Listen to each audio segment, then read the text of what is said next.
谢谢。我们刚刚听了3位老师的那么多干货哈，我们来看一个视频吧。哎，我的是祝你43岁快乐。祝你 to you Happy birthday to you Happy birthday dear mommy。这个是我的先生和我儿子前2天从纽约中央公园给我发来的一个祝福视频。虽然暴露了我的年龄43岁啊，但是我还是非常乐意跟大家来分享一下的。为什么呢？因为截止到目前为止，他俩还没有回来。爸爸这次呢独自带他15天去美国旅行，所以我才可以开开心心的站在这里跟大家聊天大家好，我是文怡。今天特别高兴能参加这个活动，后台有很多熟悉的老面孔，还有机会站在这儿跟大家一起聊一聊这个家里面的琐事儿。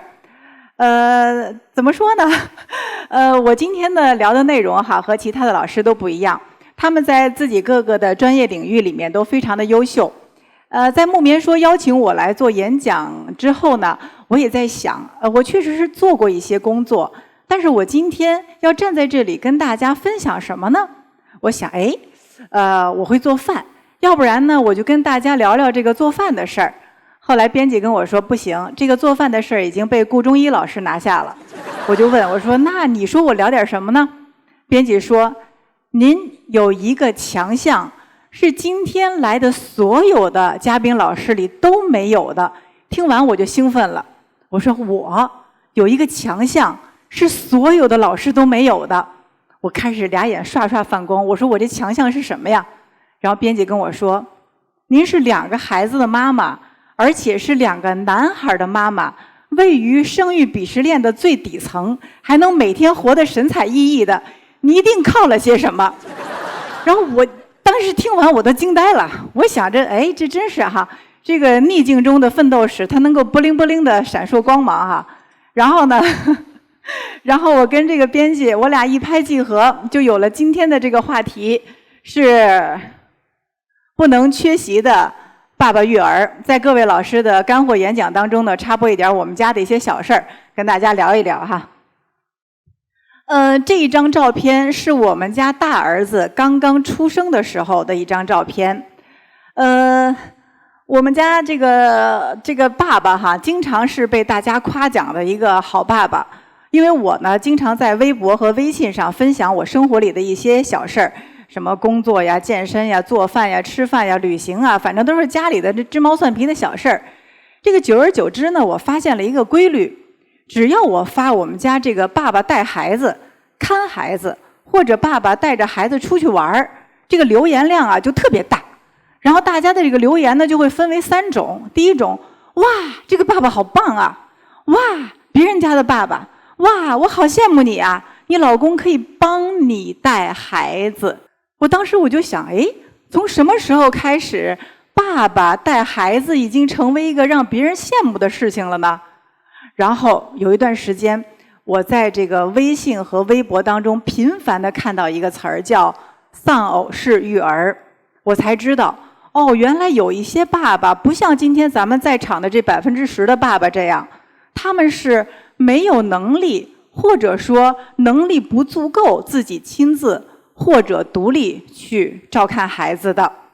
从那个时候我才知道，原来是有这样一个人群，怪不得呢这个妈妈们经常吐槽哈，一提起来妈妈吐槽爸爸，我觉得这个累积起来能出这么一本书。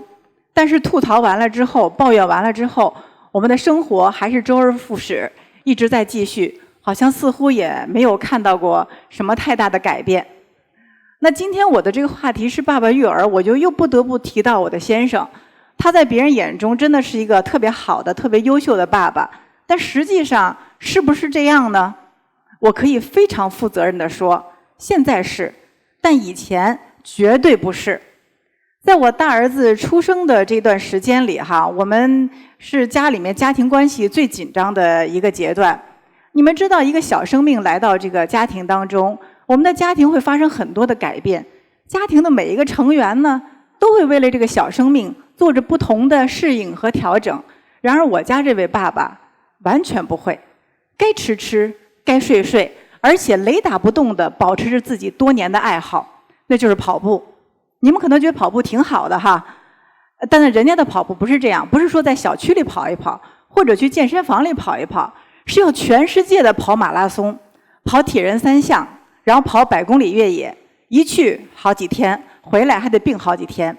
我这个火大的呀，那段时间经常频繁的吵架，但是呢，语言沟通其实是没有什么效果的。其实吵架解决不了我们任何问题哈，就是婚姻时间长了的大家都知道，我们每一次吵架其实都是在用情绪跟对方沟通。有一次把我逼得真的实在是要爆炸了，我把他约下来，我说我们谈一谈。我的本意呢是要谈离婚的，因为我把什么房产呀、什么这个存款呀这个事儿都已经在脑子里想好了。然后我们俩在沟通的过程当中，我突然间发现了一件事儿，是一件什么事儿呢？这件事情对我们的婚姻，对我当时的生活现状，和包括现在我们俩的夫妻关系都非常非常重要的一件事儿，那就是男人的角色进入问题。我不是给爸爸们找一个借口，而是我真的发现，女人和男人在角色进入这件事情上特别的不一样。在我们女人恋爱的时候，我们已经开始憧憬我当别人太太时候，以后的那个样子了哈。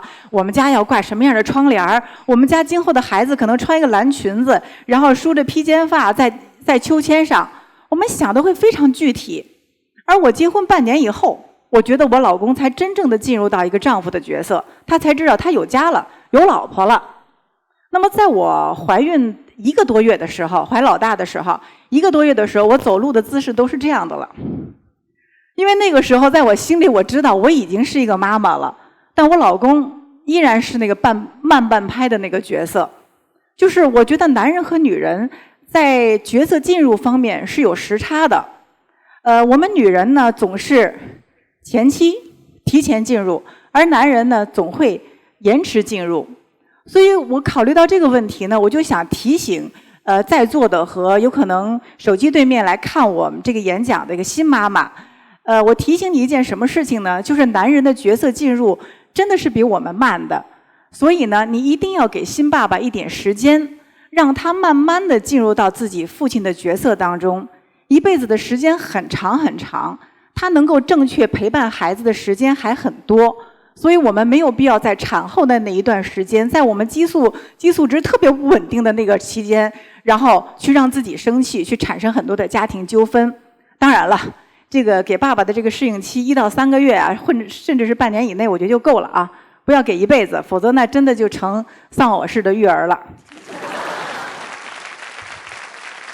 怎么所有的专家里面，就我的这个图片这么不严肃呢？看着。我们从小到大哈都听到一句话，说不养儿不知父母恩，在座的都听过哈，估计也都说过这句话。那其实任何事情都是一样的，那不带孩子还不知道老婆辛苦呢，对不对？其实呢，就是我们人我看在座的都已经是中年人了哈，就是我们人生的所有的经历，其实都是一样，只有你自己去做了。